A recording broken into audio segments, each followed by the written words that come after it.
Looking backward, Chapter 11. When we arrived home, Dr. Leete had not yet returned, and Mrs. Leete was not visible. "Are you fond of music, Mr. West?" Edith asked. I assured her that I was half of life, according to my notion. "I ought to apologise for inquiring," she said. "It's not a question that we ask one another nowadays, but I've read that in your day, even among the cultured class, there were some who did not care for music." "You must remember," in excuse, I said, "that we had some rather absurd kinds of music." "Yes," she said, "I know that. I'm afraid I should not have fancied it all myself. Would you like to hear some of ours now, Mr. West?" "Nothing would delight me so much as to listen to you," I said. "To me?" she exclaimed, laughing. "Did you think I was going to play or sing to you?" "I hoped so, certainly," I replied. Seeing that I was a little abashed, she subdued her merriment and explained. "Of course we all sing nowadays as a matter of course in the training of the voice, and some learn to play instruments for their private amusement.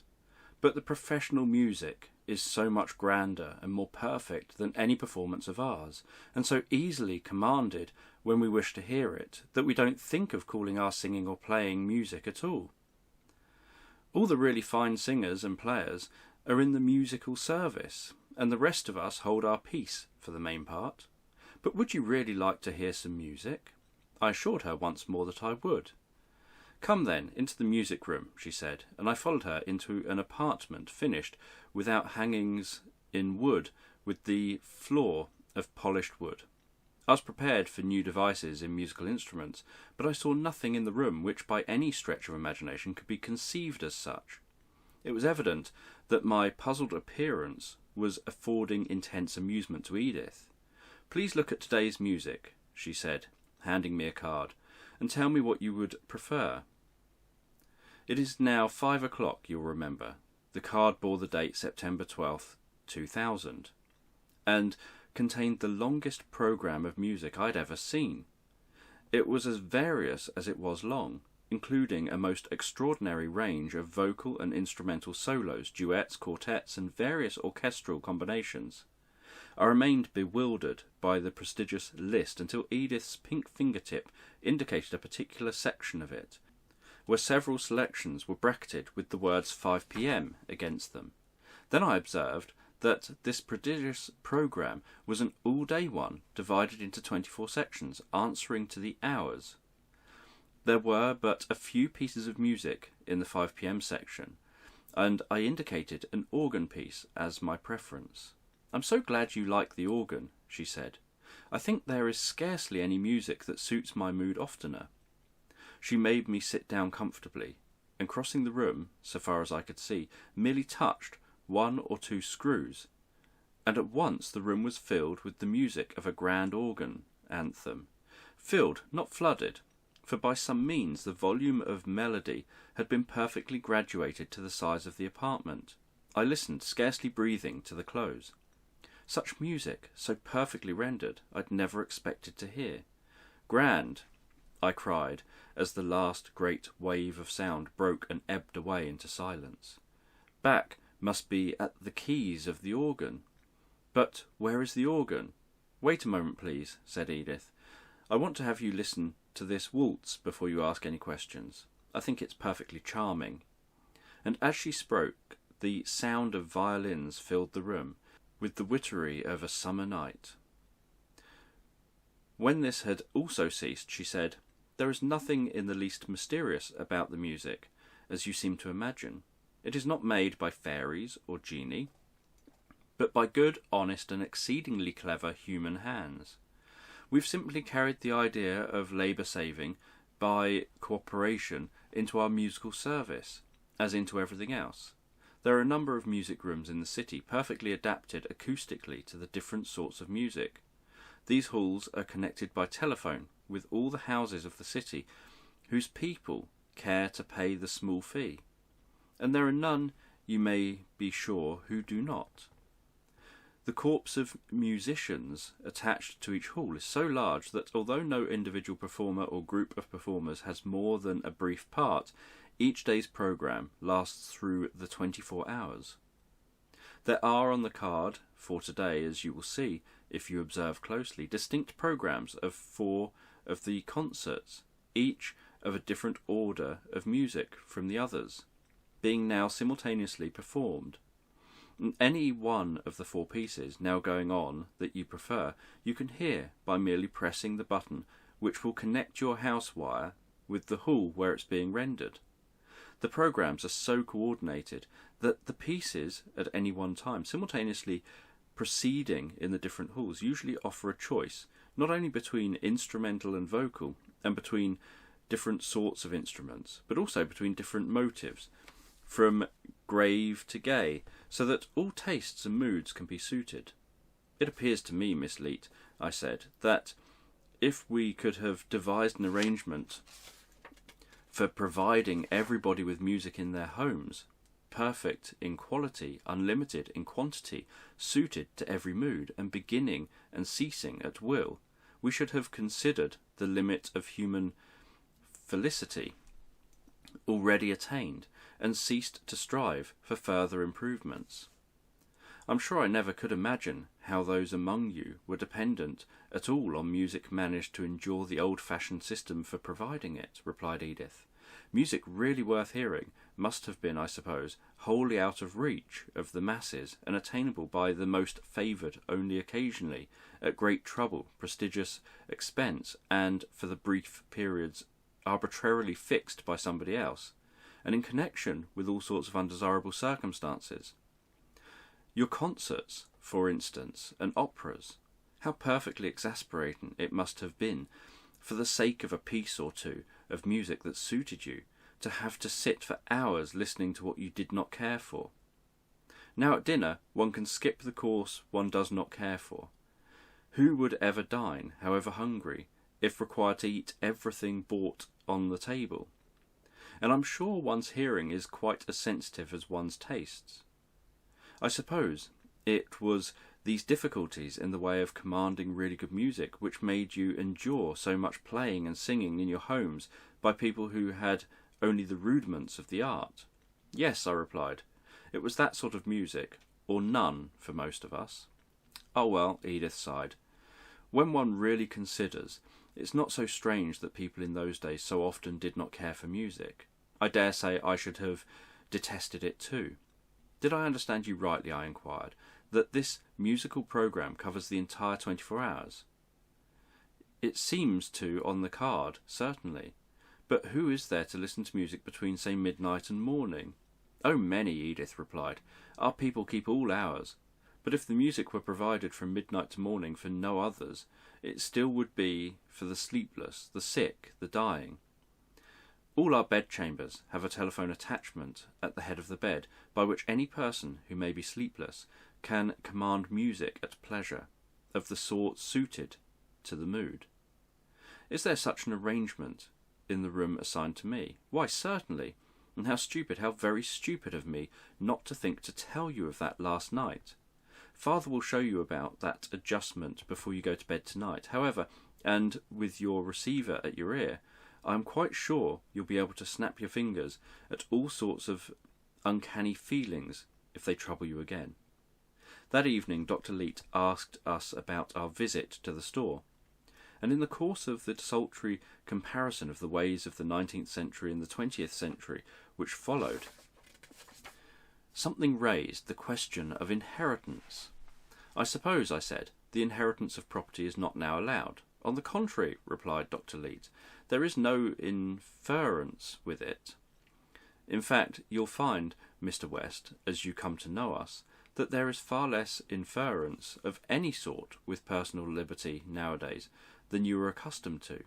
We require indeed by law that every man shall serve the nation for a fixed period, instead of leaving him his choice, as you did, between working, stealing, or starving. With the exception of this fundamental law, which is indeed merely a codification of the law of nature, the Edict of Eden, by which it is made equal in the pressure of men, our system depends in no particular upon legislation, but is entirely voluntary, the logical outcome of the operation of human nature under rational conditions.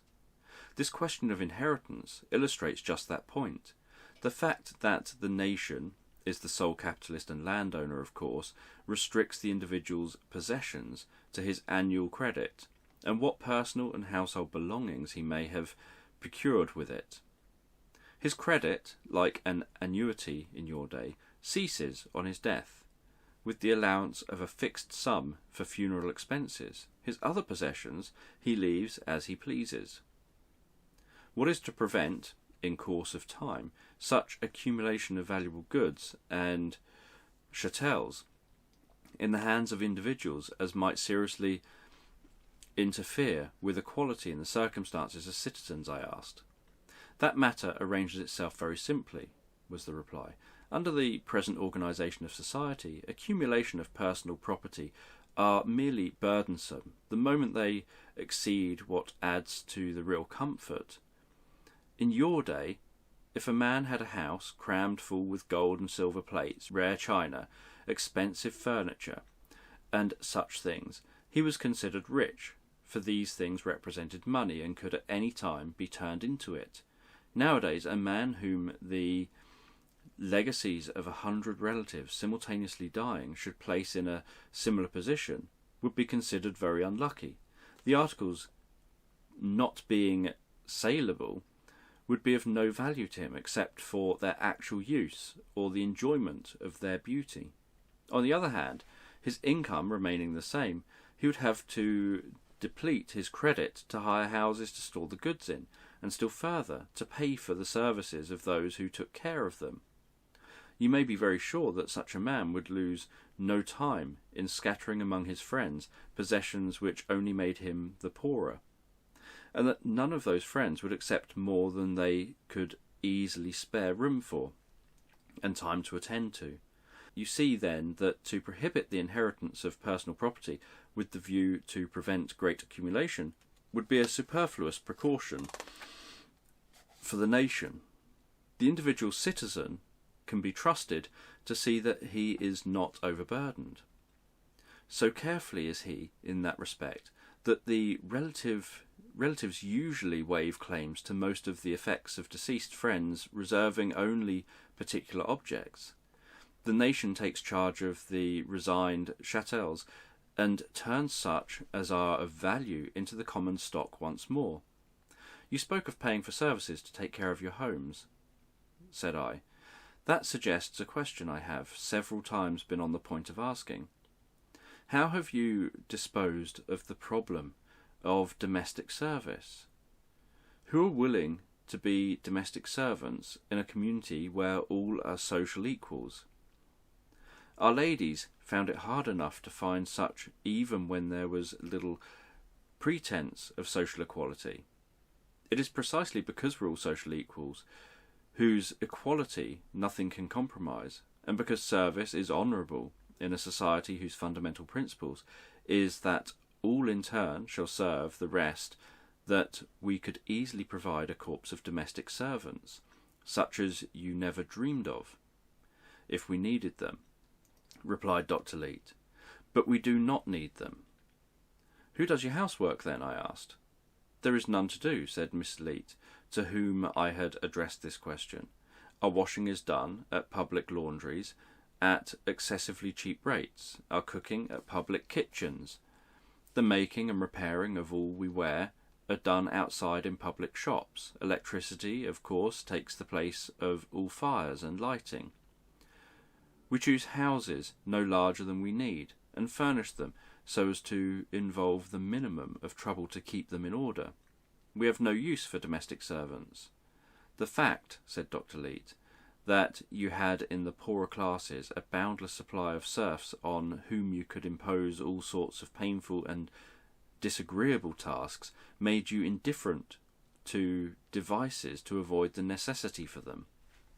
But now that we all have to do in turn whatever work is done for society, every individual in the nation has the same interest, and a personal one, in devices for lightening the burden. This fact has given a prodigious impulse to labour-saving inventions in all sorts of industries, of which the combination of the maximum of comfort and minimum of trouble in household arrangements was one of the earliest results. In case of special emergencies in the household, pursued Dr. Leet, such as extensive cleaning or renovation or sickness in the family, we can always secure assistance from the industrial force. But how do you recompense these assistants, since you have no money? We do not pay them, of course, but the nation for them. Their service can be obtained by application at the proper bureau, and their value is pricked off the credit card of the applicant. What a paradise for womankind the world must be now, I exclaimed. In my day, even wealth and unlimited servants did not enfranchise their possessors from household cares, while the women of the merely well-to-do and poorer classes lived and died martyrs to them. Yes, said Mrs. Leet, I've read something of that, enough to convince me that, badly off as the men too were in your day, they were more fortunate than their mothers and wives. The broad shoulders of the nation, said Dr. Leet, bear now like a feather the burden that broke the backs of the women of your day. Their misery came with all your other miseries, from the incapacity for cooperation which followed from the individualism on which your social system was founded, from your inability to perceive that you could make 10 times more profit out of your fellow men by uniting with them than by contending with them.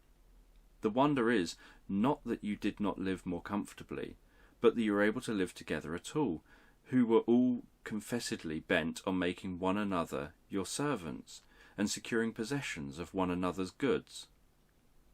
There, father, if you are so vehement, Mr. West will think you are scolding him, laughingly interposed Edith. When you want a doctor, I asked, do you simply apply to the proper bureau and take any one that may be sent? That rule would not work well in the case of physicians, replied Dr. Leet.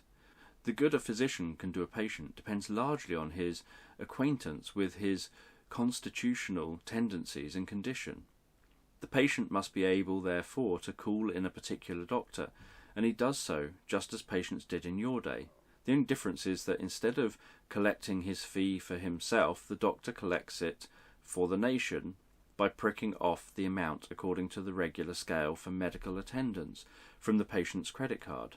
I can imagine, I said, that if the fee is always the same, and a doctor may not turn away patients, as I suppose he may not, the good doctors are called constantly and the poor doctors left in idleness. In the first place, if you will overlook the apparent conceit of the remark, from a retired physician, replied Dr. Leet with a smile, we have no poor doctors. Anybody who pleases to get a little smattering of medical terms is not now at liberty to practice on the bodies of citizens, as in your day. None but students who have passed the severe tests of the schools and clearly proved their vocation are permitted to practice. Then, too, you will observe that there is nowadays no attempt of doctors to build up their practices at the expense of other doctors. There would be no motive for that. For the rest, the doctor has to render regular reports of his work to the medical bureau, and if he is not reasonably well employed, work is found for him. Chapter 12. The question which I needed to ask before I could acquire even an outline acquaintance with the institutions of the 20th century being endless, and Dr. Leet's good nature appearing equally so, we sat up talking for several hours after the ladies left us, reminding my host of the point at which our talk had broken off that morning. I expressed my curiosity to learn how the organisation of the industrial army was made to afford a sufficient stimulus to diligence in the lack of any anxiety on the worker's part as to his livelihood. You must understand in the first place, replied the doctor, that the supply of incentives to effort is but one of the objectives sought in the organisation we have adopted for the army. The other, and equally important, is to secure for the file leaders and captains of the force and the great officers of the nation, men of proven abilities, who are pledged by their own careers to hold their followers up to their highest standard of performance and permit no lagging. With a view to these two ends, the industrial army is organised. First comes the unclassified grade of common labourers, men of all work to which all recruits during their first 3 years belong. This grade is a sort of school, and a very strict one, in which the young men are taught habits of obedience, subordination, and devotion to duty, while the miscellaneous nature of the work done by the force prevents the systemic grading of the workers which is afterwards possible. Yet individual records are kept, and excellence receives distinction corresponding with the penalties that negligence incurs. It is not, however, policy with us to permit youthful recklessness or indiscretion, when not deeply culpable, to handicap the future careers of young men, and all who've passed through the unclassified grades without serious disgrace have an equal opportunity to choose the life employment they have most liking for. Having selected this, they enter upon it as apprentices. The length of the apprenticeship naturally differs in different occupations. At the end of it, the apprentice becomes a full workman and a member of his trade or guild. Now, not only are the individual records of the apprentices for ability and industry strictly kept and excellence distinguished by suitable distinctions, but upon the average of his record during apprenticeship, the standing given the apprentice among the full workmen depends. While the internal organisations of different industries, mechanical and agriculture, differ according to their peculiar conditions, they agree in a general division of the workers into first, second and third grades according to abilities, and these grades are in many cases subdivided into first and second classes. According to his standing as an apprentice, a young man is assigned his place as a first, second or third grade worker. Of course, only young men of unusual ability pass directly from apprenticeship into the first grade of workers. The most fall into the lower grades, working up as they grow more experienced at the periodical regradings. These regradings take place in each industry at intervals corresponding with the length of the apprenticeship to that industry, so that merit never need wait long to rise, nor can any rest on past achievements unless they would drop into a lower rank. One of the notable advantages of a high grading is the privilege it gives the worker in electing which of the various branches of or processes of his industry he'll follow as his speciality. Of course, it's not intended that any of these processes shall be disproportionately arduous, but there is often much differences between them, and the privilege of election is accordingly highly prized.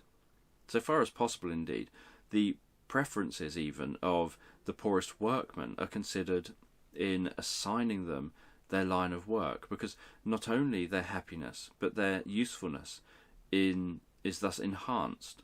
While, however, the wish of the lower graded men is consulted so far as the exigencies of the service permits, he is considered only after the upper grade men have been provided for, and often he has to put up with the second or third choice, or even with an arbitrary assignment when help is needed. This privilege of election attends every regarding, and when a man loses his grade, he also risks having to exchange the sort of work he likes for some other less to his taste. The results of each regrading, giving the standing of every man in his industry, are gazetted in the public prints, and those who've won promotion since the last regrading receive the nation's thanks and are publicly invested with the badge of their new rank. What may this badge be? I asked. Every industry has its emblematic device, replied Dr. Leet, and this is the shape of a metallic badge so small that you might not see it unless you knew where to look. Is all the insignia which the men of the army wear, except where public convenience demands, a distinctive uniform. This badge is the same in form for all grades of the industry, but while the badge of the third grade is iron, that of the second grade is silver, and that of the first is gilt. Apart from the grade, incentives to endeavour afforded by the fact that the high places in the nation are open only to the highest class men, and the ranks in the army constitutes the only mode of social distinction for the vast majority who are not aspirants in art, literature, and the professions. Various incitements of a minor but perhaps equally effective sort are provided in the form of special privileges and immunities in the way of discipline, which the superior class men enjoy. These, while intended to be as little as possible invidious to the less successful, have the effect of keeping constantly before every man's mind the great desirability of attaining the grade next above his own. It is obviously important that not only the good but also the indifferent and poor workman should be able to cherish the ambition of rising. Indeed, the number of the latter being so much greater, it is even more essential that the ranking system should not operate to discourage them than that it should stimulate the others. It is to this end that the grades are divided into classes, the grades as well as the classes being made numerically equal at each regrading. There is not at any time counting out the officers and the unclassified and apprentices grades over 1/9 of the industrial army in the lowest class, and most of this number are recent apprentices, all of whom expect to rise. Those who remain during the entire term of service in the lowest class are but a trifling fraction of the industrial army, and likely to be as deficient in sensibility to their position as in ability to better it. It's not even necessary that a worker should win promotion to a higher grade to have at least a taste of glory. While promotion requires a general excellence of record as a worker, honourable mention and various sorts of prizes are awarded for excellence less than sufficient for promotion, and also for special feats and single performances in the various industries. There are minor distinctions of standing not only within the grades but within the classes, each of which acts as a spur to the efforts of a group. It's intended that no form of merit shall wholly fail of recognition. As for actual neglect of work, positively bad work, or other overt remissness on the part of men incapable of generous motives, the discipline of the industrial army is far too strict to allow anything whatever of the sort. A man able to do duty and persistently refusing is sentenced to solitary imprisonment on bread and water till he consents. The lowest grade of the officers of the industrial army, that of assistant foremen or lieutenants, is appointed out of men who've held their place for 2 years in the first class of the first grade. Where this leaves too large a range of choice, only the first group of the class are eligible. No one thus comes to the point of commanding men until he is about 30 years old. After a man becomes an officer, his rating, of course, no longer depends on the efficiency of his own work, but on that of his men. The foremen are appointed from among the assistant foremen by the same exercise of discretion limited to a small eligible class. In the appointments to the still higher grades, another principle is introduced, which it would take too much time to explain now. Of course, such a system of grading as I have described would have been impracticable applied to the small industrial concerns of your day, in some of which there were hardly enough employees to have left one apiece for the class. You must remember that under the national organisation of labour, all industries are carried on by great bodies of men, many of your farms or shops being combined as one. It's also owing solely to the vast scale on which each industry is organised, with coordinate establishments in every part of the country, that we're able by exchanges and transfer to fit every man so nearly with the sort of work he can do best. And now, Mr. West, I'll leave it to you, on the bare outlines of the features which I've given, if those who need special incentives to do their best are likely to lack them under our system.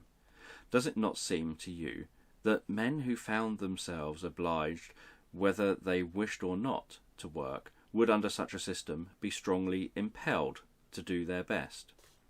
I replied that it seemed to me the incentives offered were, if any objections were to be made, too strong, that the pace set for the young men was too hot, and such indeed, I would add, with difference, still remains my opinion, now that, by longer residence among you, I've become better acquainted with the whole subject. Dr. Leete, however, desired me to reflect, and I am ready to say that it is perhaps a sufficient reply to my objection that the worker's livelihoods is in no way dependent on his ranking and anxiety, for that never embitters his disappointment, that the working hours are short, the vacations regular, and that all emulation ceases at 45, with the attainment of middle life. There are 2 or 3 other points I ought to refer to, he added, to prevent your getting mistaken impressions. In the first place, you must understand that this system of preferment, given the more efficient workers over the less, in no way contravenes the fundamental idea of our social system, that all who do their best are equally deserving, whether their best be great or small.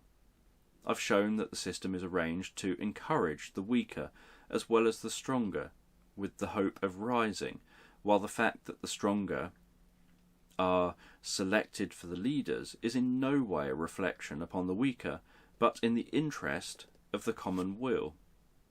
Do not imagine either, because emulation is given free play as an incentive under our system, that we deem it a motive likely to appeal to the nobler sort of men, or worthy of them. Such as these find their motives within, not without, and measure their duty by their own endowments, not by those of others. So long as their achievement is proportioned to their powers, they would consider it preposterous to expect praise or blame because it chanced to be great or small. To such natures, emulation appears philosophically absurd and despicable in a moral aspect by its substitution of envy for admiration and exultation for regret, in one's attitude towards the success and the failures of others. But all men, even in the last year of the 20th century, are not of this high order, and the incentives to endeavour requisite for those who are not must be of a sort adopted to their inferior natures. For these, then, emulation of the keenest edge is provided as a constant spur. Those who need this motive will feel it. Those who are above its influence do not need it. I should not fail to mention, resumed the doctor, that for those too deficient in mental or bodily strength to be fairly graded with the main body of workers, we have a separate grade, unconnected with the others, a sort of invalid corps, the members of which are provided with a light class of tasks fitted to their strength. All are sick in mind and body, all are deaf and dumb, and lame, and blind, and crippled, and even are insane, belong to this invalid corps, and bear its insignia. The strongest often do nearly a man's work, the feeblest, of course, nothing, but none who can do anything are willing quite to give up. In their lucid intervals, even our insane are eager to do what they can. That is a pretty idea of the invalid corpse, I said. Even a barbarian from the 19th century can appreciate that. It is a very graceful way of disguising charity, and must be grateful to the feeling of its recipients. Charity, repeated Dr. Leete. Did you suppose that we consider the incapable class we are talking of objects of charity? Why, naturally, I said, inasmuch as they're incapable of self-support. But here the doctor took me up quickly. Who is capable of self-support? He demanded. There is no such thing in a civilized society as self-support. In a state of society so barbarous as not even to know family cooperation, each individual may possibly support himself, though even then for a part of his life only. But from the moment that men begin to live together and constitute even the rulest sort of society, self-support becomes impossible. As men grow more civilized, and the subdivision of occupations and services is carried out, a complex mutual dependence becomes the universal rule. Every man, however solitary may seem his occupation, is a member of a vast industrial partnership, as large as the nation, as large as humanity. The necessity of mutual dependence should imply the duty and the guarantee of mutual support, and that it did not in your day constituted the essential cruelty and unreason of your system. That may all be so, I replied, but it does not touch the case of those who are unable to contribute anything to the product of industry. Surely I told you this morning, at least I thought I did, replied Dr. Leete, that the right of a man to maintenance at the nation's table depends on the fact that he is a man, and not on the amount of health and strength he may have, so being as he does his best. You said so, I answered, but I supposed the rule applied only to the workers of different abilities. Does it also hold that those who can do nothing at all, are they not also men? I am to understand, then, that the lame, the blind, the sick, and the impotent are well off as the most efficient, and have the same income? Certainly, was the reply. The idea of charity on such a scale, I answered, would have made our most enthusiastic philanthropists gasp. If you had a sick brother at home, replied Dr. Leete, unable to work, would you feed him on less dainty food, and lodge and clothe him more poorly than yourself? More likely far, you'd give him the preference. Nor would you think of calling it charity. Would not the word in the connection fill you with indignation? Of course, I replied, but the cases are not parallel. There is a sense, no doubt, in which all men are brothers, but this general sort of brotherhood is not to be compared, except for rhetorical purposes, to the brotherhood of blood, either as to its sentiment or its obligations. There speaks the 19th century, exclaimed Dr. Leete. Ah, Mr. West, there is no doubt as to the length of time that you slept. If I were to give you, in one sentence, a key to what may seem the mystery of our civilization, as compared with that of your age, I should say that it is the fact that the solidarity of the race and the brotherhood of man, which to you were but fine phrases, are to our thinking and feeling ties as real and as vital as physical fraternity. But even setting that consideration aside, I do not see why it so surprises you that those who cannot work are conceded the full right to live on the produce of those who can. Even in your day, the duty of military service for the protection of the nation, to which our industrial service corresponds, while obligatory on those able to discharge it, did not operate to deprive of the privilege of citizenship to those who were unable. They stayed at home and were protected by those who fought, and nobody questioned their right to be, or thought less of them. So now the requirement of industrial service from those able to render it does not operate to deprive of the privileges of citizenship, which now implies the citizen's maintenance, him who cannot work. The worker is not a citizen because he works, but works because he is a citizen. As you recognise the duty of the strong to fight for the weak, we now that the fighting is gone by, recognise his duty to work for him. A solution which leaves an unaccounted for residuum is no solution at all. And our solution of the problems of human society would have been none at all had it left the lame, the sick, and the blind outside with the beasts, to fare as they might. Better far have left the strong and the well unprovided for than these burdened ones towards whom every heart must yearn, and for whom ease of mind and body should be provided, if for no others. Therefore, it is, as I told you this morning, that the title of every man, woman, and child for the means of existence rests on no basis less plain, broad, and simple than the fact that they are fellows of one race, members of one human family, the only coin current in the image of God, and that is good for all we have. I think there's no feature of the civilization of your epoch so repugnant to modern ideas as the neglect with which you treated your dependent classes. Even if you had no pity, no feeling of brotherhood, how was it that you did not see that you were robbing the incapable classes of their plain right in leaving them unprovided for? I don't quite follow you there, I said. I admit the claim of this class to our pity, but how could they who produce nothing claim a share of the product as a right?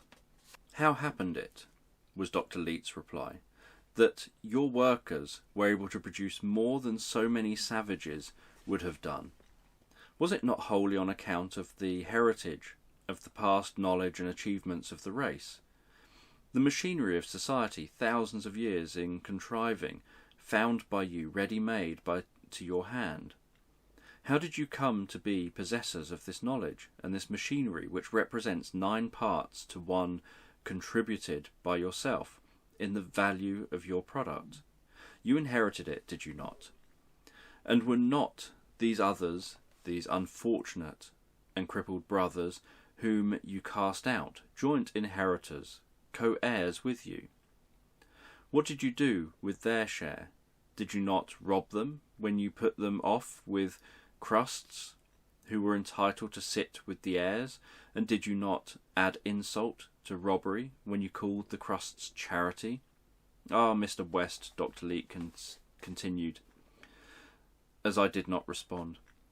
What I do not understand is, setting aside all considerations either of justice or brotherly feeling towards the crippled and the defective, how the workers of your day could have had any heart for their work, knowing that their children or grandchildren, if unfortunate, would be deprived of the comforts and even necessities of life. It is a mystery how men with children could favour a system under which they were rewarded beyond their less endowed with bodily strength or mental power. For by the same discrimination by which the father profited the son, for whom he would give his life, being perchance weaker than others, might be reduced to crusts and beggary. How men dared leave children behind them, I've never been able to understand. Chapter 13. As Edith had promised he should do, Dr. Leet accompanied me to my bedroom, where I retired to instruct me as to the adjustment of the musical telephone. He showed how, by turning a screw, the volume of the music could be made to fill the room, or die away to an echo so faint and far that one could scarcely be sure whether he heard or imagined it. If of 2 persons side by side one desired to listen to music and the other to sleep, it could be made audible to one and inaudible to another. I should strongly advise you to sleep, if you can, tonight, Mr. West, in preference to listening to the finest tunes in the world, the doctor said, after explaining these points. In the trying experience you are now just passing through, sleep is a nerve tonic for which there is no substitute. Mindful of what has happened to me that very morning, I promised to heed his counsel. Very well, he said. Then I will set the telephone at 8 o'clock. What do you mean? I asked. He explained that by a clockwork combination a person could arrange to be awakened at any hour by the music. It began to appear as has since fully proved to be the case, that I'd left my tendency to insomnia behind me with the other discomforts of existence in the 19th century. For though I took no sleeping draught this time, yet, as the night before, I had no sooner touched the pillow than I was asleep. I dreamed that I was sat on a throne in a banqueting hall, feasting my lords and generals, who next day were to follow the crescent against the Christian dogs of Spain. The air, cooled by the spray of fountains, was heavy with the scent of flowers. A band of girls, round-limbed and luscious-lipped, danced with voluptuous grace to the music of brazen and stringed instruments. Looking up to the latticed galleries, one caught a gleam now and then from the eye of some beauty of the royal harem.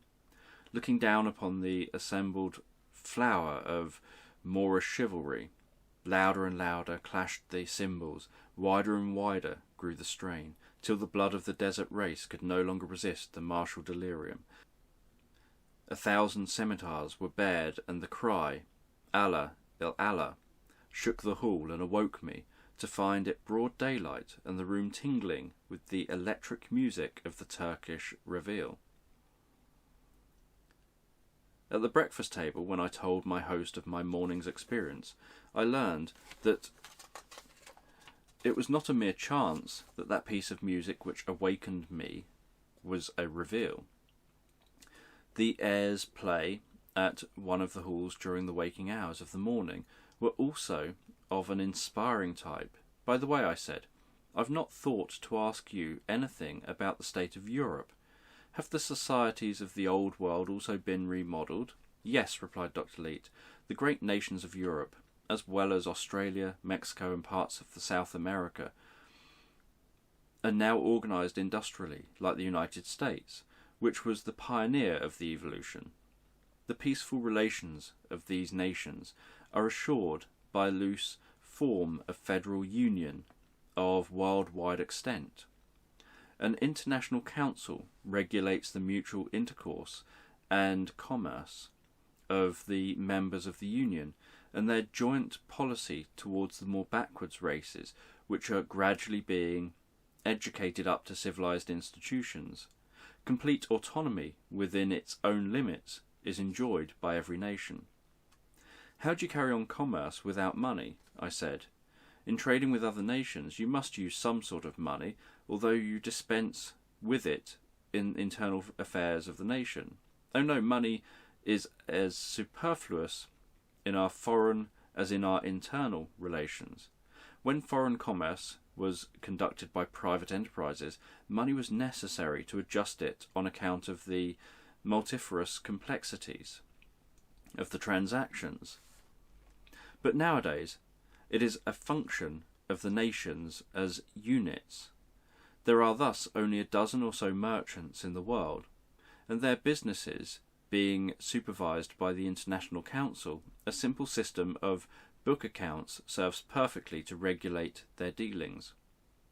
Customs duties of every sort are, of course, superfluous. A nation simply does not import what its government does not think requisite for the general interest. Each nation has a Bureau of Foreign Exchange which manages its trading. For example, the American Bureau, estimating such and such quantities of French goods necessary to America for a given year, sends the order to the French Bureau, which in turn sends the order to our Bureau. The same is done mutually by all the nations. But how are the prices of foreign goods settled, since there's no competition? The price at which one nation supplies another with goods, replied Dr. Leete, must be that at which it supplies its own citizens. So, you see, there is no danger of misunderstandings.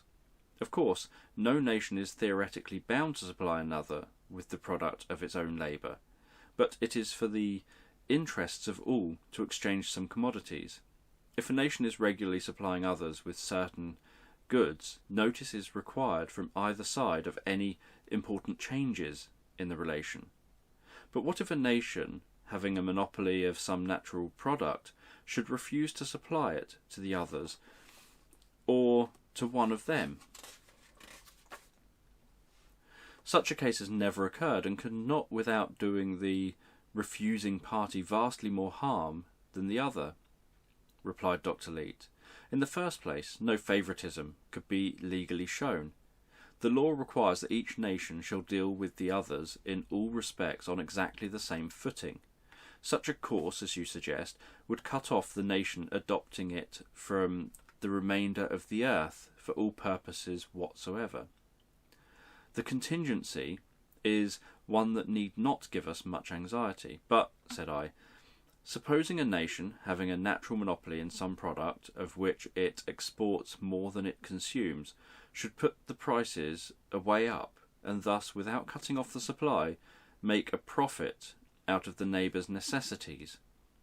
Its own citizens would, of course, have to pay the higher prices of the commodity, but as a body would make more out of foreigners than what they'd make out of their own pockets themselves. When you come to know how prices of all commodities are determined nowadays, you'll perceive how impossible it is that could be altered except with reference to the amount of arduousness of work required respectively produce them. This principle is an international as well as national guarantee, but even without it, the sense of community of interest, international as well as national, and the conviction of the folly of selfishness are too deep nowadays to render possible such a piece of sharp practice as you apprehend. You must understand that we all look forward to an eventual unification of the world as one nation, that no doubt will be the ultimate form of society, and will realise certain economic advantages over the present federal system of autonomous nations. Meanwhile, however, the present system works so nearly perfectly that we are quite content to leave the posterity the completion of the scheme. There are indeed some who hold that it will never be completed on the grounds that the federal plan is not merely a provisional solution of the problem of human society, but the best ultimate solution. How do you manage, I asked, when the books of any two nations do not balance? Supposing we import more from France than we export to her. At the end of the year, replied the doctor, the books of every nation are examined. If France is found in our debt, probably we are in the debt of some nation which owes France. And so on. We are all nations. The balances that remain after the accounts have been cleared by the International Council should not be large under our system. Whatever they may be, the Council requires them to be settled every few years, and may require their settlement at any time if they're getting too large, for it is not intended that any nation shall run largely in debt to another, lest feelings unfavourable to amity should be engendered. To guard further against this, the International Council inspects the commodities interchanged by the nations to see that there are perfect quality. But what are the balances finally settled with, seeing that you have no money? In national staples, a basis of agreement as to what staples shall be accepted and in what proportions for settlement of accounts, being a preliminary to trade relations. Emigration is another point I want to ask you about, said I. With every nation organised as a close industrial partnership, monopolising all means of production in the country, the emigrants, even if he were permitted to land, would starve. I suppose there is no emigration nowadays. On the contrary, there is constant emigration, by which I suppose you mean removal to foreign countries for permanent residence, replied Dr. Leete. It is arranged on a simple international arrangement of indemnities. For example, if a man at 21 emigrates from England to America, England loses all the expense of his maintenance and education, and America gets a workman for nothing. America accordingly makes England an allowance. The same principle, varied to suit the case applied generally. If the man is near the term of his labour when he emigrates, the country receiving him has the allowance. As to imbecile persons, it is deemed best that each nation should be responsible for its own, and the emigration of such must be under full guarantee of support by his own nation. Subject to these regulations, the right of any man to emigrate at any time is unrestricted. But how about mere pleasure trips, tours of observation? How can a stranger travel in a country whose people do not receive money and are themselves supplied with the means of life on a basis not extended to him? His own credit card cannot, of course, be any good in other lands. How does he pay his way? An American credit card, replied Dr. Leete, is just as good in Europe as American gold used to be, and on precisely the same conditions, namely that it be exchanged into the currency of the country you're travelling in. An American in Berlin takes his credit card to the local office of the International Council and receives in exchange for the whole or part of it in a German credit card. The amount being charged against the United States in favour of Germany on the international account. Perhaps Mr. West would like to dine at the Elephant today, said Edith, as we left the table. That's the name we give to the general dining house of our ward, explained her father.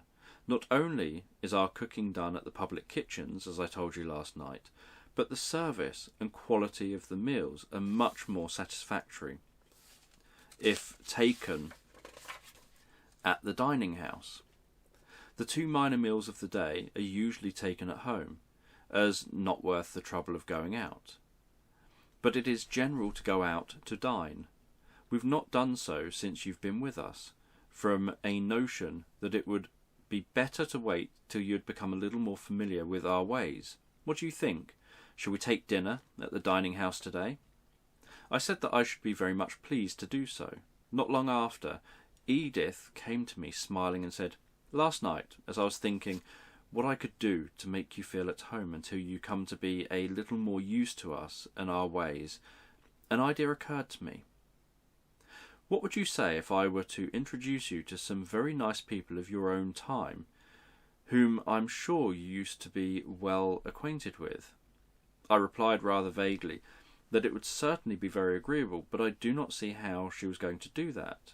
"Come with me," was her smiling reply, "and see if I am not good as my word." My susceptibility to surprise had been pretty well exhausted by the numerous shocks it had received, but it was with some wonderment that I followed her into a room which I had not before entered. It was a small cosy apartment walled with cases filled with books. "Here are your friends," said Edith, indicating one of the cases. And as my eye glanced over the names on the backs of the volumes, Shakespeare, Milton, Wordsworth, Shelley, Tennyson, Defoe, Dickens, Thackeray, Hugo, Hawthorne, Irving, and a score of other great writers of my time and all the time, I understood her meaning. She had indeed made good her promise, in a sense compared with which its literal fulfilment would have been a disappointment. She had introduced me to a circle of friends whom the century had elapsed since last I communed with them had aged as little as it had myself. Their spirit was as high, their wit as keen, their laughter and their tears as contagious, as when their speech had whiled away the hours of the former century. Lonely I was not, and could not be more with this goodly companionship, however wide the gulf of years that gaped between me and my old life. "You're glad I brought you here?" exclaimed Edith, radiant as she read in my face the success of her experiment. "It was a good idea, was it not, Mr. West? How stupid in me not to think of it before. I'll leave you now with your old friends, for I know there will be no company for you like them just now. But remember, you must not let old friends make you quite forget new ones." And with that smiling caution she left me. Attracted by the most familiar of the names before me, I laid my hand on a volume of Dickens and sat down to read. He had been my prime favourite among the book writers of the century. I mean the 19th century. And a week had rarely passed in my old life during which I had not taken up some volume of his works to while away an idle hour. Any volume with which I had been familiar would have produced an extraordinary impression, read under my present circumstances, but my exceptional familiarity with Dickens and his consequent power to call up the associations of my former life gave to his writings an effect no other could have had, to intensify by force of contrast my appreciation of the strangeness of my present environment. However new and astonishing one's surroundings, the tendency is to become a part of them so soon that almost from the first the power to see them objectively and fully measure their strangeness is lost. That power, already dulled in my case, the pages of Dickens restored by carrying me back through their associations to the standpoint of my former life, with a clearness which I had not been able before to attain. I saw now the past and present. With a clearness which I had not been able before to attain, I saw now the past and present, like contrasting pictures side by side. The genius of the great novelist of the 19th century that had of Homer might indeed defy time. But the setting of his pathetic tales, the misery of the poor, the wrongs of power, the pitiless cruelty of the system of society, had passed away as utterly as Circe and the Sirens, Charybdis and Cyclops. During the hour or two that I sat there with Dickens open before me, I did not actually read more than a couple of pages. Every paragraph, every phrase brought upon some new aspect of the world transformation which had taken place, and led my thoughts on long and winding, ramifying excursions. As meditating thus in Dr. Leet's library, I gradually attained a more clear and coherent idea of the prestigious spectacle which I had been so strangely enabled to view. I was filled with a deepening wonder at the seeming capriciousness of the fate that had given to one who so little deserved it, or seemed in any way set apart for it, the power alone among his contemporaries to stand upon the earth in this latter day. I had neither foreseen the new world nor toiled for it, as many about me had done, regardless of the scorn of fools or the misconstruction of the good. Surely it would have been more in accordance with the fitness of things had one of those prophetic and strenuous souls been enabled to see the travails of his soul and be satisfied. He, for example, 1,000 times, rather than I, who, having beheld a vision, the world I looked on, sang of it in words that again and again, during these last wondrous days, had rung in my mind. For I dipped into the future, far as human eyes could see, saw the vision of the world and all wonders that would be, till the war drum throbbed no longer, and the battle flags were furled. In the Parliament of Man, the Federation of the world. Then the common sense of most shall hold a fateful realm in awe, and the kindly earth shall slumber, lapped in universal law. For I doubt not through the ages one increasing purpose runs, and the thoughts of men are widened with the process of the suns. What thought in his old age he momentarily lost faith in his own predictions, as prophets in their hours of desperation and doubt generally do.